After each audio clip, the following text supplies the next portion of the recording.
Ano, buhay ba ang anak natin o patay? Bakit hindi ka magsalita? Sabihin mo kung patay ang anak natin! Dali! Jerome, bakit hindi mo sinabi na patay? Sandali na! Jerome, payaan mo muna kami mag-usap dito, please. Kailangan na namin pag-usap, please. Ano eh? Ano? Ano sabihin mo sa akin? Ano ba? Buhay ba ang anak natin o patay? Buhay ang anak natin. Okay? Buhay siya! Eh, bakit ka nagsinungaling? Alam mo, hindi ko makakalimutan itong ginawa mong to. Pinagsinungalingan mo ko. Ang buong akala ko, patay ang anak natin. Yung pala, buhay ang anak natin. Alam mo ba? Yun na nga lang yung pinakamahalagang tao sa buhay ko. Pinakamahalagang tao. Pero ang pagkakaalam ko, nawala pa. Gusto mong gawin ko, Adal? Ano gusto mong gawin ko? Pinaniwala ko rin yung sarili ko na patay na ang anak natin nung nawala siya. Kaya I'm sorry kung nagsinungaling ako sa'yo nung nag-usap tayo. Pero yun lang din ang alam ko noon. Tama na yung mga kakadrama mo sa akin. Alam mo, Clarissa, makinig ka. Hindi ko makakalimutan itong kasinungalingan na ginawa mo sa akin. Yung palang araw na nandun ako sa bahay ng mga Gardamonte, wala man lang ko alam na buhay pa lang anak ko. Teka lang, bakit alam mo yung kay Natalie? Hindi na importante kung paano ko nalaman. Gusto ko lang malaman mo na meron din ng karapatan doon sa anak ko. At kahit pagbali-baliktarin mo man ang mundo, ako pa rin ang ama nun. Anak ko yun!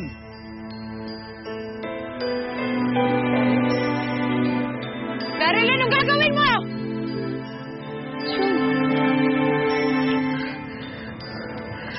Let's just stop now. Come on. Let's go inside. Nasaan ba si James? Tulog pa ho sila ni Natalie, Tay.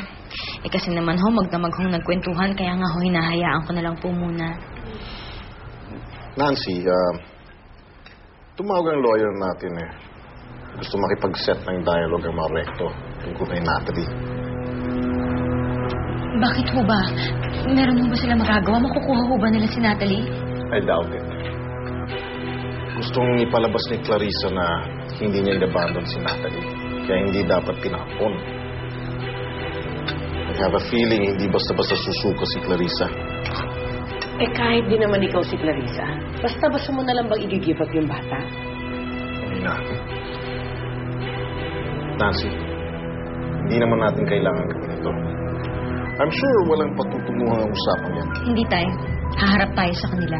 Dahil meron akong ipapamukha kay Clarissa. Relax, okay? Mamaya pa ang dialogue. Ngayon pa lang, tense ka na. Eh kasi, nag-aalala lang ako eh. Hindi ko alam kung anong pwedeng gawin ni Daryl. Nakita mo naman siya kagabi. Narinig mo mga sinabi niya. Galit na galit siya sa akin. Baka mamaya pati yung bata madamay. Baka mamaya kung anong gawin niya kay Natalie. Simula kasi nung bumalik siya, parang hindi ko na alam kung ano yung pwede niyang gawin. Honey, tingin ko Daryl is, he feels strongly para sa anak niya. Sigurado ako hindi niya sasaktan si Jen. Clarissa, please. Dapat positive ka. Okay? Sandali lang. Di ba ngayon ang board meeting mo with Victoria? What do you plan to do? Clarissa, huwag mo isipin yun. Okay? Ngayon, ang isipin mo is how to prepare para sa mamaya. And you have to stay strong. Okay? Stay strong for Natalie.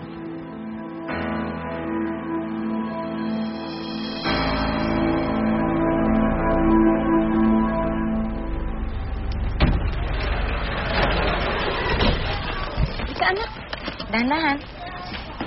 Ayan. Teacher, pasensya na ho kayo nalate ho kami. Okay lang po yun. Hindi ko ho namalayan yung oras.